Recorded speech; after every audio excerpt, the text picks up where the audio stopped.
দাঙ্গা লাগানোর উদ্দেশ্যে সংবাদ মাধ্যমে উস্কানিমূলক বক্তব্য দেওয়ার জন্য ব্যারাকপুরের প্রাক্তন সাংসদ অর্জুন সিংয়ের নামে জগদ্দল থানায় অভিযোগ দায়ের করলেন ভাটপাড়া পৌরসভার 20 নম্বর ওয়ার্ডের কাউন্সিলর অভিমন্যু তেওয়ারি। গতকাল সংবাদ মাধ্যমকে অর্জুন সিং বলেছিলেন, মুখ্যমন্ত্রী মমতা বন্দ্যোপাধ্যায় জিহাদিদের সঙ্গে হাত মিলিয়েছেন, সে কারণেই তার এই অভিযোগ। এ বিষয়ে আগামী 30শে ডিসেম্বর অর্জুন সিংকে জগদ্দল থানায় ডেকে তার বক্তব্যের ব্যাখ্যা চাওয়া হবে। সদুত্তর না পাওয়া গেলে তার বিরুদ্ধে গ্রেফতারি পরোয়ানা জারি করা হবে বলে পুলিশ সূত্রে জানা গিয়েছে। এটা তো বাস্তব যে অর্জুন এই মুহূর্তে যে ধরনের মন্তব্য করছে সেটা দাঙ্গা ফাসাদ লাগানোর একটি মন্তব্য। উনি মাননীয় মুখ্যমন্ত্রী মমতা বন্দ্যোপাধ্যায়কে বাংলাদেশি জিহাদের সাথে হাত মেলানোর কথা বলেছেন। এই ধরনের মন্তব্য মানে কি হলো যে কমিউনাল একটা কোনো রকম মুসলিম বা একটা সৃষ্টি তৈরি হোক যেটা এখানে দাঙ্গা ফাসাদ হবে। আর ওনার কাম্যই সেটা, কেন 2019-এ দেখা গেছে যে উনি দাঁড়িয়ে থেকে মানুষের বাড়িঘর পুড়িয়েছে এবং বোমগুলি চালিয়েছে।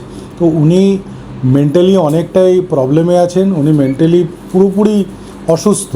সেই জন্যে এই ধরনের উল্টো পাল্টা কথা বলে উনি সমাজের মধ্যে একটা বিশৃঙ্খলা আনার চেষ্টা করছে। আমরা সেই জন্যে এটাকে বলেছি যে এই ধরনের মানুষকে একদম উপযুক্ত শাস্তি দেওয়া উচিত। তিনি যে এই কথাগুলো বলেছেন তার বিরুদ্ধে কাউন্সিলর অভিমন্যু তেওয়ারি একটা এফআইআর করেছে। আর আমরা এটাকে বলেছি যে ইমিডিয়েটলি ওনাকে ডেকে এর উত্তর দিতে হবে এবং প্রমাণ দিতে হবে, নাহলে ওনাকে জেলের হাওয়া খাওয়াতে হবে। আর সমাজকে এটা বুঝিয়ে দিতে হবে যে শুধুমাত্র মিডিয়ার সামনে এসে বললেই হবে না, তার যথাযথ প্রমাণ কিংবা তার কোনো রকম দস্তাবেজ রাখতে হবে। খালি আসলাম আর মুখে বুলি ছেড়ে দিলাম সেটা করলে হবে না।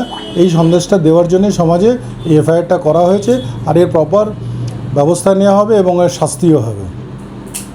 মূর্খ লোক মূর্খ জায়গায় এফআইআর করছে আর মূর্খ থানা আমাকে নোটিশ ধরাচ্ছে।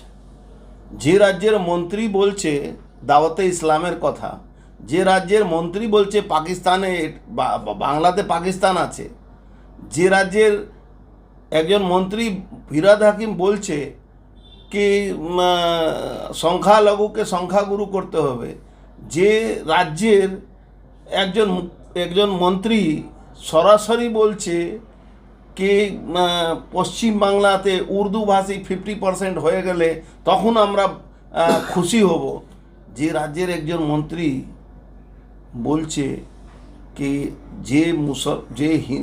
যে ইসলাম ধর্মে জন্মায়নি সে আভাগা আছে, সেখানে সাম্প্রদায়িক কথা কে বলছে আমি তো বুঝতে পারছি না। হ্যাঁ, 100% জেহাদিরা বাংলায় ঢুকে পড়েছে। মমতা ব্যানার্জি তাকে প্রশ্রয় দিচ্ছে, মমতা ব্যানার্জি সরকার প্রশ্রয় দিচ্ছে। আজকে ডিজি বিএসএফ এসে বলেছে কি পশ্চিম বাংলা বর্ডারগুলো নিরাপত্ত নেই।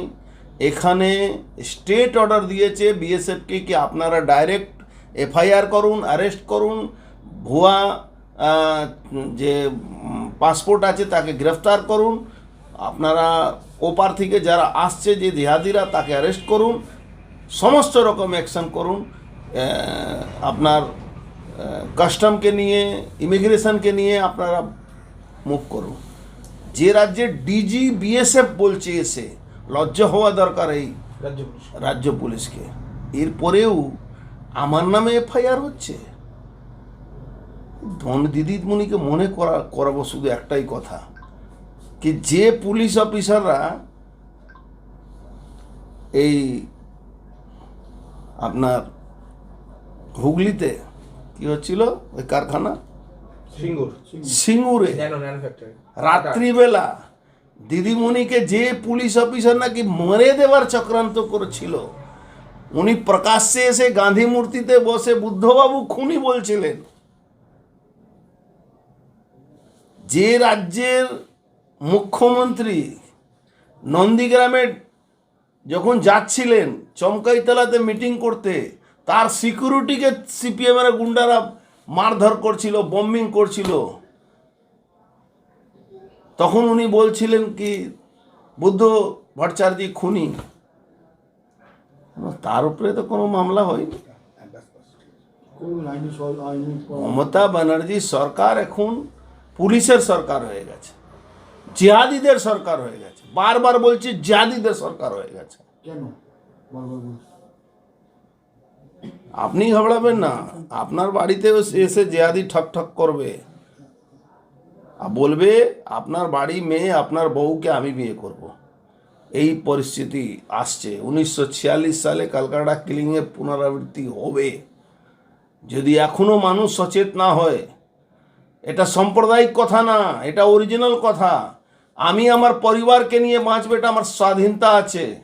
সংবিধান আমাকে বাক স্বাধীনতা দিয়েছে কি আমি আমার পরিবারকে কিভাবে বাঁচাবো, এটা আমাকে বলতে হবে। আজকে পশ্চিম বাংলাদেশ নিয়ে আমরা চিন্তা করছি কি বাংলাদেশে অনুকূল ঠাকুরের মন্দির ভেঙে দিচ্ছে, ইস্কন ভেঙে দিচ্ছে, কালী মন্দির ভেঙে দিচ্ছে। পশ্চিমবাংলাতে দুর্গা পূজা মণ্ডপ ভেঙে দিচ্ছে, পশ্চিমবাংলা তো রাজাবাজারে কালী মন্দির ভেঙে দিচ্ছে।